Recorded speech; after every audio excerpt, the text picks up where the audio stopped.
filmagem em nível tático, mas acho que tem implicações estratégicas incríveis sobre o quão sustentável é a ocupação israelense do sul do Líbano e a capacidade de Israel de se defender.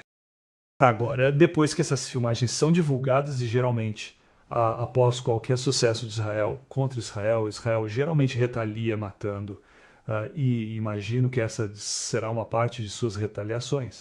Então, temos 4 vídeos que quero mostrar hoje. Murtaza, eu vou falar sobre eles, eu vou entrar apenas para mostrar, tipo, analisar um pouco do que está acontecendo em nível tático. E então, a partir daí, podemos abordar, tipo, como isso pode mudar toda a guerra no sul do Líbano, e o futuro do Líbano e talvez o futuro da região, porque eu realmente acho que a adaptação em massa dessas táticas vai mudar completamente a equação. E isso terá implicações em toda a região, como a guerra de 2006 teve. Então, deixa eu começar. O primeiro vídeo mostra 5 drones atacando a mesma base israelense no norte de Israel. Não no Líbano, no norte de Israel, a mesma base israelense 5 vezes, certo? Isso aconteceu alguns dias atrás. No relatório israelense original foram lançados cerca de 10 drones, 3 dos quais foram interceptados e não sabemos o que ia com os outros 7 a 7. Israel diz que houve 4 impactos. O Hezbollah diz que houve 5 impactos. Então, aqueles 2 outros drones, acho que eles podem ter sido drones de vigilância, podem ter falhado, ou podem ter sido abatidos, porque acho que está em pânico. Então, você pode ver o operador se aproximando da base e deixe-me mostrar isso adiante, porque mostrarei o que acho que ele viu. Então, ele está se aproximando da base aqui e quer entrar, mas acho que pelo canto do olho.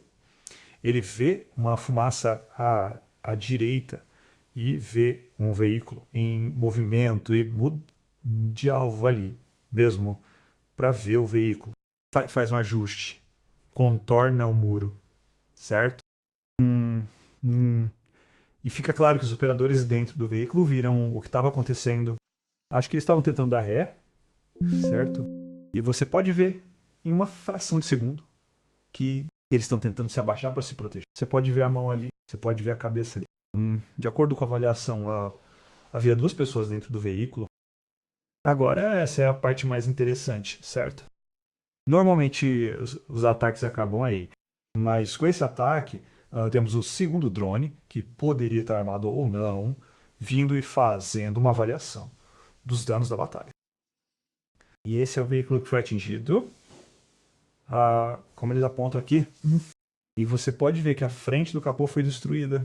Podemos ver a porta aberta. Potencialmente parece uma poça de sangue aqui, mas a destruição está lá. Mas não parece generalizada. Mas é isso. Independentemente disso, enfrentar um drone de frente tem consequências. Certo. Absolutamente. Você sabe essa tática que você mencionou de ter um segundo drone por perto e filmar o ataque ou filmar as consequências do ataque. Isso é o que vimos muito na guerra entre Rússia e Ucrânia e ainda vemos por vários motivos. Você mencionou a avaliação dos danos de batalha. Depois de realizar uma operação, você quer saber se ela foi bem sucedida ou não. E você sabe, normalmente é preciso fazer satélites e sobrevoos aéreos e drones de vigilância em larga escala e assim por diante. Mas agora, com essa tecnologia barata e adaptável, você pode fazer uma avaliação dos danos de batalha relativamente fácil com outro drone FPV. E da mesma forma, uma das razões pelas quais você faz isso é também para potencialmente, quando você realiza um ataque, por assim dizer, você terá pessoas se espalhando ou potencialmente terá pessoas chegando também no rescaldo. Você pode realizar ataques de acompanhamento para capitalizar o pânico ou quaisquer ajustes que tenham sido feitos após o ataque inicial.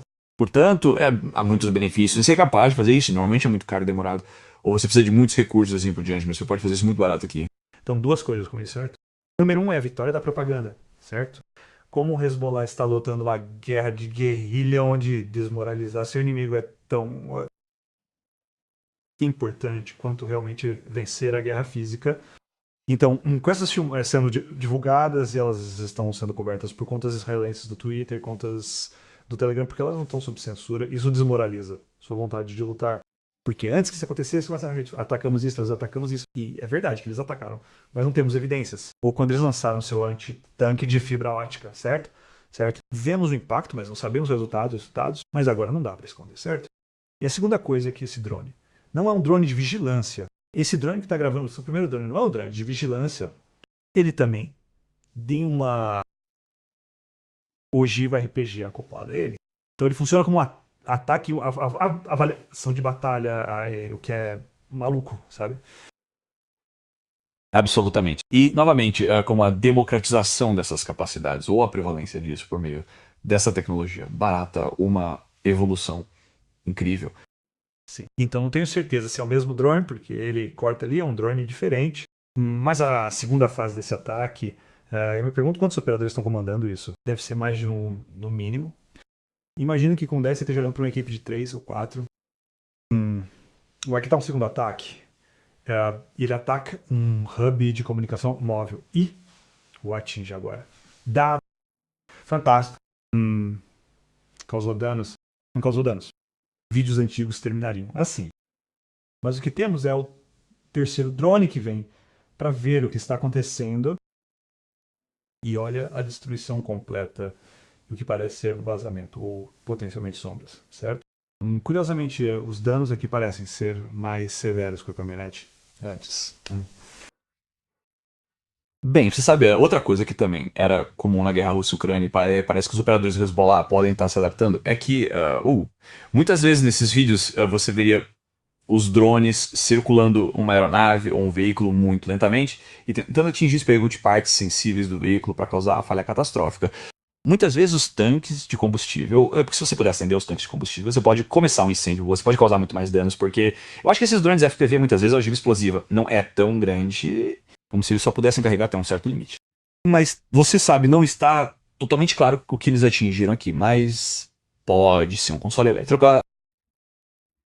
Você ainda pode incendiar o tanque de gasolina se estiver perto dali. E assim você pode causar muito mais danos do que normalmente conseguiria contra um veículo fortemente blindado com uma ogiva explosiva relativamente pequena. Então, você conhece o segundo drone, é por isso que é tão importante ver o segundo drone se aproximar e dar uma olhada, porque parece que foi um dano catastrófico que foi feito em algo muito sensível. Olha, toda a parte frontal foi explodida. E sim, voltando ao seu ponto, é interessante que ele não atacou o motor ou que desativaria o caminhão. Na verdade, eles queriam ir atrás do tanque de combustível para causar danos desproporcionais ou do próprio equipamento de comunicação. Sim. Então, esse é o terceiro drone que se aproxima e faz uma avaliação dos danos de batalha. E não sei onde esse drone está. Agora, nós temos. Eu nem sei que drone é esse agora. Eu pedi a conta. Essa é a terceira fase do ataque. Talvez o quinto drone ou o quarto drone. Esse drone vem atrás do tanque. Deixa eu só mostrar para nós. E como você estava dizendo, ele está com uma parte muito sensível. A torre, uma das partes mais vulneráveis, embaixo da torre. Certo? E ele causa danos significativos. Eu acho que esse motor, olha esse aqui. Então esse eu nem sei qual é o quinto drone agora.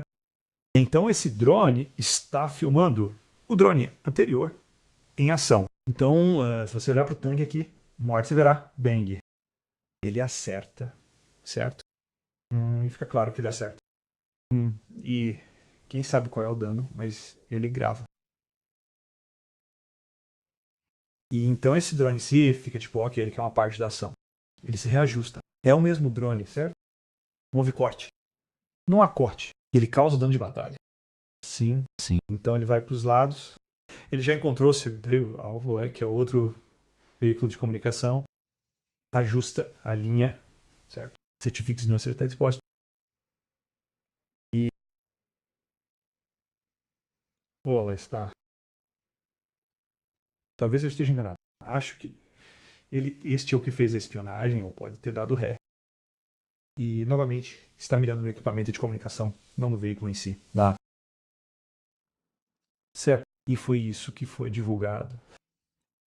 Tipo, eu encontrei outro vídeo, certo? Do mesmo ataque.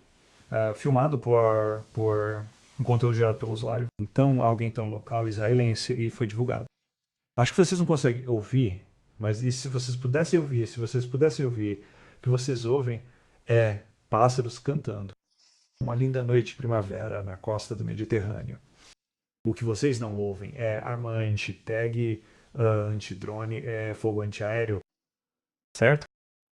Então, claramente, eles não estão preparados para isso. Mas aqui está um segundo aspecto disso. Olha, esse vídeo tem 1 minuto e meio e o drone está pairando. Ele tenta atingir o alvo, ele não gosta. Ele chega em um alvo aqui, ele não gosta, certo? Ele se reajusta e então atinge um dispositivo de comunicação em cima disso. Então acho que esse é um quinto impacto. O interessante é que se você ouvir esse vídeo por volta dos 11 segundos, você ouvirá uma explosão, a explosão desta explosão. E eu estou curioso para saber se essa foi outra fase do ataque. É o que indica que estava acontecendo ao mesmo tempo, o que indica mais de um operador. Sim. Você sabe, é interessante observar esses ataques, e isso meio que vai de acordo com o que o Hezbollah tem feito durante a guerra, e até mesmo os iranianos fizeram na guerra com os EUA, que eles concentraram especificamente seus ataques em infraestruturas críticas de comunicação. Eles estão tentando meio que cegar o sistema de sensores que permite as operações israelenses ou americanas nesses conflitos. Então, muitas vezes, devido à natureza dessas operações, a névoa da guerra e da propaganda, é muito difícil dizer o que eles estão fazendo especificamente. Mas, para desses drones, podemos ver imagens de testemunhas oculares, qual é a lógica dos ataques. E também é possível ver que eles não estão atacando civis em si, eles não estão atacando discriminadamente civis israelenses. Eles estão atingindo alvos militares no Líbano ou no norte de Israel por um propósito militar específico e discreto. Isso acaba por difundir parte da propaganda israelense que eles também podem disseminar para sua própria população sobre a natureza indiscriminada desses ataques, né, SPACs. Eles estão lutando um confronto militar convencional, ou desculpe, estão lutando um confronto militar assimétrico contra o exército israelense, e tem sido bem sucedido. Ou tem colocado os israelenses em desvantagem recentemente, e eu costumo dizer que isso é como a teutinização da guerra. Como você conhece o site Temu como a versão barata da Amazon, ou se você não puder evitar pagar pelas coisas da Amazon, você pode comprar coisas da Yamutay com frequência, e é muito bom e faz o trabalho em muitos casos. Então você tem esses drones CFV que custam cerca de US $800 com ogiva acoplada a eles, com ogiva realmente barato. Você pode destruir equipamentos que valem milhões ou até dezenas de milhões de dólares. Eu vi recentemente um vídeo de um drone FPV atingindo uma bateria Iron Dome, então você pode imaginar a despesa incrível, a relação custo-benefício que isso acarretou. Então é algo e tanto. E eu também diria que, sabe, observando a guerra entre Rússia e Ucrânia, isso tem um efeito moral significativo quando você vê vídeos dos momentos de vida de alguém, por exemplo, ou peças de equipamento caro sendo destruídas dessa forma. Isso tem um impacto. Sim. Se não me engano, nunca houve nenhuma filmagem israelense de seus equipamentos sendo destruídos ou danificados, ou de soldados sendo mortos até agora. Tipo, uns 20 mil mísseis antitanque de canto, e sabemos que eles atingiram, mas não vemos muito além disso. Mas agora ficamos tipo, todo dia acordamos e perguntamos: tudo bem, o que aconteceu hoje? É a loucura. Eu queria passar por esses dois outros vídeos bem rápido, mas quero falar sobre as implicações estratégicas disso e como será o futuro disso, certo? Estou compartilhando esses dois vídeos porque eles destacam alguns pontos sobre as limitações do que está sendo feito, mas também o potencial do que eles estão fazendo. Então, essa filmagem também foi divulgada hoje, 14 de maio. E, de novo, o operador está pescando um alvo. E isso é crítico, porque o que ele encontra quando se vira, ele encontra um veículo israelense em movimento. Então, realmente não tem inteligência para saber como isso funciona, porque quando eles montam um drone e quando a pessoa na linha de frente faz a inteligência, isso pode até existir, mas é muito raro. Então, eles sabem que há presença militar israelense na área e eles estão pescando. Então, eles encontram isso, qual é a melhor maneira de descrever? Um ônibus de transporte de tropas, algo que deve ser usado na retaguarda, não na frente, porque um míssil antitanque de corneta dizimaria isso. Então, eles o encontram, perseguem, não correm em direção a ele. Eles sabem que há uma curva, certo? Eles evitam esse fio, eles se alinham para a curva, onde podem atingi-lo perpendicularmente. Eles esperam por ele E você sabe, nesse estágio, as pessoas que não têm ideia de que ele está perseguindo, caso contrário, eles teriam se dispersado para a floresta ao redor. Bem, ali há um ônibus que parou. Fico imaginando porque eles não foram atrás do mas eles vêm e o atingem lá embaixo, onde podem atingir a fuselagem. Não há avaliação de danos de batalha.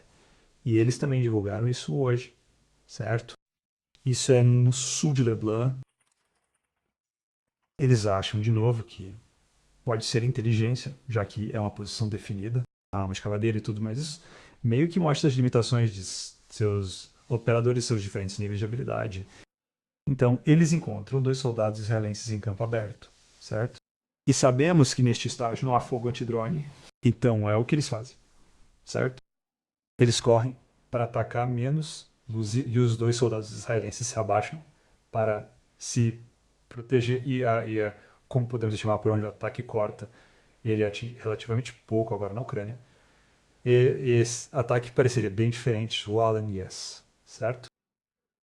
Sim, com certeza. Você vê tantos vídeos ucranianos como este mirando soldados russos e o que eles fazem quando chegam de um soldado específico, eles param e tiram um tempo para cercar menos lows. Eles são muito lentos.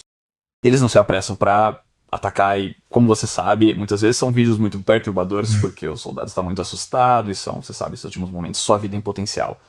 Às vezes eles tentam atirar de volta, mas é muito difícil acertar um desses drones, especialmente em sua posição de pânico e medo e assim por diante, e assim por diante.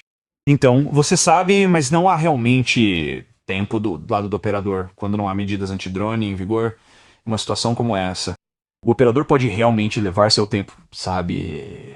Pairar sobre eles, ver menos correr em círculos ao redor deles e então finalmente avançar lentamente e executar a operação nesse sentido. Parece que, neste caso, o operador viu um alvo que era um alvo atraente para os soldados e correu. Eles sentiram que pegar menos low imediatamente, mas não havia razão para pressa. Não havia para onde fugir. Agora eles não tinham nenhuma capacidade evidente de contra-drone. Eles poderiam ter levado seu... Isso é algo que você sabe. Novamente, não vale a pena voltar à guerra entre Rússia e Ucrânia, mas eu acho que foi uma evolução muito importante dessa tática. Você viu no começo que era assim que os operadores ucranianos operavam. Eles também costumavam se apressar e também costumavam cometer esses tipos de erros táticos, mas depois de anos fazendo isso regularmente, eles ficaram muito bons nisso. E então você sabe o que está acontecendo no campo de batalha lá. Então, novamente, isso é algo que provavelmente mudará com o passar do tempo. Sim. Então, 2 coisas. Número 1, mesmo se houver fogo antidrone, acho que, de uma perspectiva tática, ainda vale a pena parar e garantir que você tenha um acerto um pouco mais direto. O risco e o ganho se somam, certo? Certo. Mesmo se estiver potencialmente sob ataque. Como que você vê aqui, esta é a segunda coisa. O soldado da direita cai. Acho que o soldado da esquerda está ajoelhado tentando atirar nele, mas o soldado da direita cai. E se você parasse por um segundo e mirasse nele, teria sido atingido diretamente por uma ogiva que deveria destruir um tanque. Então, em resposta a isso, Israel divulgou essas notícias. Tem sido uma tendência para Israel divulgar notícias que coincidem com o lançamento desses vídeos estratégicos ou impactantes do Hezbollah. E a notícia é que eles distribuíram 1.800 metros quadrados de rede de proteção. Agora, defesas passivas fundamentais como redes de proteção funcionam. E é isso que parece. Certo? E até funciona, afeta a capacidade dos operadores de drones de causar danos e destruição. Então, funciona. Mas, dito isso, não é infalível, certo? Tipo, olha esse exemplo que eles mesmos compartilharam. Essas ogivas de Israel são cargas moldadas, certo? Então eles teriam explodido e atingido o RPG, provavelmente teriam causado mais danos, porque daria ele uma fração de segundo, para reagir com oxigênio antes de atingir. Então funciona. Certo. Enquanto isso, de novo, você pode ver que, ok, você tem cobertura protetora, mas há uma lacuna enorme aqui, há uma lacuna enorme aqui. Isso também prende suas unidades. Então, suas unidades não podem operar em público assim. Então, por exemplo, qualquer que seja essa missão, certo? não sei porque eles estão cavando em uma superfície plana em algum lugar em South Lebanon, essa missão pode ou não existir, certo? Ou você assume o risco, ou antes de fazer essa missão, e você envia uma equipe para montar uma rede de proteção, o que leva tipo meio dia por assim dizer, certo? E então você revela a sua localização, você é descoberto antes, e então uma equipe pode ser enviada para realmente atirar em você. O que você vai fazer sobre isso? Vocês vão capturar todo o sul do Líbano, tipo, vocês vão capturar tudo no sul do Líbano enquanto se movem e tentam operar, certo? E esses ataques também, tipo, é o que vocês vão fazer com rede de proteção, quando há, tipo, 10 drones lançados ao mesmo tempo, que um dos drones pode ser construído para criar um buraco na rede, e os outros simplesmente passam por esse buraco e atacam. Então, nesses 3 vídeos, vocês podem ver 3 exemplos diferentes de redes que realmente falharam. Como vocês resolvem isso. E a outra coisa com redes é, novamente, eles ancoram suas tropas. Então, e digamos que, em teoria, com esse ataque, vocês colocam redes corretamente. Então a rede vai descobrir, talvez envie um drone, que eles vão enviar, são mísseis anti-tanque, que são muito mais poderosos, não são impactados pela rede, e vocês têm mais tempo para montar, menos luz e atirar. E aí, enquanto essa missão poderia ter durado 2 horas, chegar e fazer o que precisa ser feito e ir embora. Então, funciona, mas tem limitações. E, fundamentalmente, o equilíbrio estratégico no sul de Lemnam está mudando. E, como você disse, conforme as operações vão... conforme as habilidades, os operadores vão melhorando em suas habilidades. E melhorando suas habilidades sobre fogo cruzado de 2 meses atrás para agora, e seja lá o que for por mais tempo que isso continue, haverá mais operadores, eles vão aprender, eles vão melhorar e causar mais danos. E a última coisa sobre isso é que Israel divulgou a notícia há alguns dias dizendo que iria atrás dos operadores. Mas comparado aos mísseis anti-tanque, quando você está a 1 dessa distância do seu alvo, certo? E comparado aos foguetes que eles lançam, que tem uma assinatura de calor, isso não tem assinatura, não há como descobrir, não há nada que leve de volta ao operador, além da vigilância geral de toda a área, o que os israelenses podem fazer, mas é trabalhoso e desgastante. Alguma palavra final, mas antes de encerrarmos? Não, eu só acho que isso você sabe, é um desenvolvimento muito importante que você está vendo com esses vídeos, que é a democratização das capacidades de ataque de precisão. Porque toda essa capacidade de realizar ataques de precisão você sabe, é um desenvolvimento relativamente recente. E os EUI e seus aliados têm um monopólio disso há muito tempo, o que deu a eles uma vantagem militar durante todo esse período. Mas o que mencionei antes, a amplificação da guerra e a formação de equipes de ataques de precisão fez com que essa vantagem realmente se dissipasse. E não é apenas nesses ataques de drones FPV que você está vendo aqui no Líbano, mas também durante os ataques iranianos às bases militares do EUA. Eles realizaram ataques de muita precisão com drones relativamente baratos e também mísseis balísticos de curto alcance.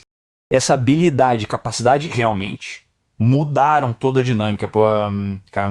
Você atira indiscriminadamente, sem um grande C ou alcance de possível impacto. Isso muda, é muito diferente de conseguir atingir um indivíduo ou veículo específico. E você sabe, Israel, o moral e a capacidade do público israelense de lutar uma guerra de agressão contra o Líbano são limitados? São limitados. Eles estão no Líbano, estão no país de outra pessoa, há argumentos contra isso. Eles tiveram experiências muito negativas no passado fazendo isso. Então, qualquer coisa que destaque o custo e destaque o sofrimento contínuo que está envolvido em tal guerra é útil para dissipar a vontade política de continuar. E eu acho que, com base em práticas passadas, os israelenses retaliarão contra a população civil do Líbano. Eles farão isso se não conseguirem atingir os operadores pelos motivos que você mencionou, ou infligir danos suficientes ao próprio Hezbollah. Eles farão bombardeios terroristas contra centros civis libaneses no sul do Líbano, ou mesmo em Beirute. Esse é o recurso típico deles nessas situações. E acho que as pessoas devem se preparar para isso, infelizmente, na esteira dessas operações em andamento.